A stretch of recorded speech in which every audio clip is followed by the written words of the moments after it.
মা, আমি না 5,000 টাকা স্যালারি পাইছি।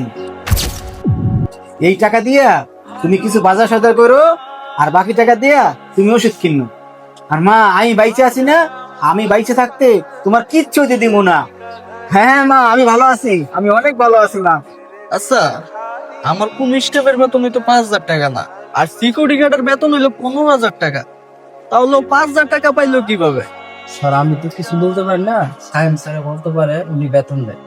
আচ্ছা, তুমি যাও, আমি আসতেছি। আচ্ছা স্যার, ঠিক আছে। আচ্ছা মা, তাহলে আমি ফোন রাখি। মানে sir sir sir sir sir, আসসালামু আলাইকুম স্যার। তুমি ফোনে কার সাথে কথা বলতেছিলা? স্যার স্যার, আর কত কইতাম না স্যার, আমার চাকরি থেকে বের করে দিন না স্যার। আমার মাল্লায় কত কইছিলাম স্যার। কি এমন দরকারি কথা যে তোমার কাজে থেকে কথা বলতে হইব? কাজের পরেও তো কথা বলতে পারতা। স্যার, আমার মা অনেক অসুস্থ, টাকা পাইছিলাম তো, তাই পাঠাম, এই জন্য কল দিছি স্যার। ও আচ্ছা, টাকা পাইছো? তাহলে কত টাকা পাইছো? স্যার, 5,000 টাকা। ও 5,000, দাও টাকাটা আমারে দাও। আপনি দিন কেন স্যার, এটা তো আমার টাকা, আমি সারা মাস কষ্ট করে কাজ করছি। তাছাড়া এই টাকাটা আমি গ্রামে পাঠাবো আমার মায়ের চিকিৎসার জন্য। দেখো মানিক, এই স্যালারি আমি তোমাকে দিছি, তুমি আমার স্যালারি আমাকে ফেরত দাও। দাও। আর একটু পরে তুমি আমার চেম্বারে আইসো। স্যার, আমার চাকরি থেকে বের করে দিন না স্যার। তুমি এত কথা বলো কেন? তোমার বলছি না একটু পরে আমি ডাকলে তুমি আমার চেম্বারে যাইতে? চেম্বারে যাও। হ্যালো মা, আমি না তোমার টাকাটা পাঠাইতে পারবো না। তোমার সাথে কথা কইছি না, স্যার না পিছনে দেখে পালাইছে, এখন টাকাটা নিয়ে নিয়েছে স্যারে। তুমি কান্দো কেন মা, তুমি কান্দো না, আমি বাইসে আছি না, তোমার ওষুধের টাকা আমি ঠিক পাঠাবো। প্রয়োজনে স্যারের পা ধরবো, পা ধরে মারছে, তারপর তোমার জন্য ওষুধ কেনার জন্য টাকা আনবো। স্যার আমারা ডাকছেন? হ্যাঁ, ডাকছি আপনাকে। আচ্ছা, সবাই কি স্যালারি পেয়েছে? হ্যাঁ স্যার, স্যালারি তো সবাই পেয়েছে ঠিকঠাক মতো। আপনি শিওর সবাই স্যালারি পেয়েছে? আর আমাদের কোনো স্টাফের তো কোনো সমস্যা নাই? সমস্যা থাকবো কেন স্যার, আমি তো টাইম মতন সবাইকেই স্যালারি দেয়া দিচ্ছি।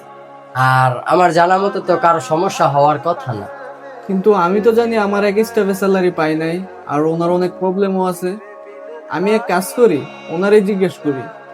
এই মানে, এদিকে আসো তো। স্যার স্যার, আমার মাফ করে দেন স্যার, আর কখনো কথা কইতাম না। আমার মা খুব অসুস্থ, ওনার ওষুধের টাকা পাঠান লাগবে, প্লিজ স্যার টাকাটা দিয়ে দেন। তাছাড়া আমার চাকরিটাও খুব দরকার স্যার, আমার চাকরি থেকে বের করে দিন না স্যার। তোমার এখানে চাকরি থেকে বাদ দেওয়ার জন্য ডাকি নাই। আচ্ছা তুমি বলো তো, তোমার স্যালারি কত টাকা? স্যার স্যার ওরে জিজ্ঞাসা করেন কেন, স্যালারি তো আমি দিই, আর আপনি যত দেন আমি তো ওরে ততই দিই। 15,000 টাকা। স্যার, আপনি মিছে কথা বলছেন কেন? আপনার এখানে 6 মাস ধরে কাজ করি, আপনি আমার 5,000 টাকা বেতন দেন, আপনি 15,000 টাকা কেন কইতেছেন? এই তুই মিথ্যা কথা বলতাছ কেন? তোরে তো আমি 15,000 টাকাই বেতন দিই, আর স্যার আপনার সাথে ওই মিথ্যা কথা বলতাছে। স্যার বিশ্বাস করেন, আমি 5,000 টাকাই বেতন পাই। যদি 15,000 টাকা পাইতাম, তাইলে তোমার মার চিকিৎসাই করাইতাম। স্যার ও অভিনয় করতেছে আপনার সাথে, এইসব লোকদের আমার ভালো করে চিনা আছে। আমি নিজে ওরা 15,000 টাকা বেতন দেই। বিশ্বাস করেন স্যার, আমি 5,000 টাকাই বেতন পাই। স্যার ও মিথ্যা কথা বলতেছে। আমি আপনার কোম্পানিতে এত বছর ধরে কাজ করি, বিশ্বাস করেন আমি ওরা 15,000 টাকাই স্যালারি দিচ্ছি। আপনি ওরা 15,000 টাকাই বেতন দেন? জি স্যার। তাহলে তো আপনার কাছে স্যালারি রিসিপ্ট থাকার কথা। আপনি রিসিপ্টটা দেখেন, তাহলেই তো প্রমাণ হয়ে যাবে। আপনি ওরা 5,000 টাকা দেন নাকি 15,000 টাকা দেন? কি নাই গে? আচ্ছা সমস্যা নাই, আমি সিসি ক্যামেরা ফুটেজ চেক করে নিতেছি। স্যার সিসি ক্যামেরা চেক দিবেন কিভাবে? সিসি ক্যামেরা তো নষ্ট। আপনাদের কাছে সিসি ক্যামেরা নষ্টই, কিন্তু অফিসে যে একটা গোপন ক্যামেরা লাগাইছি, ওইটার ব্যাপারে তো আপনারা জানেন না। আমি ওইটাতেই চেক করতেছি। স্যার আমার ভুল হয়ে গেছে স্যার, আমার আপনি মাফ করে দেন স্যার। আমি ওরা 5,000 টাকাই স্যালারি দিচ্ছি, আমার ভুল হয়ে গেছে স্যার। দেখছেন স্যার, আমি সত্যি কইছিলাম আমার 5,000 টাকা বেতন দেয়। সি, শরম করেন না আপনার? ও এত কষ্ট করে কাজ করে এখানে, আর আপনি ওর স্যালারি মেরে দেন। আপনি শুধু এতটুকু বলেন যে আপনি ওর স্যালারিটাকে মাইরে দেন কেন?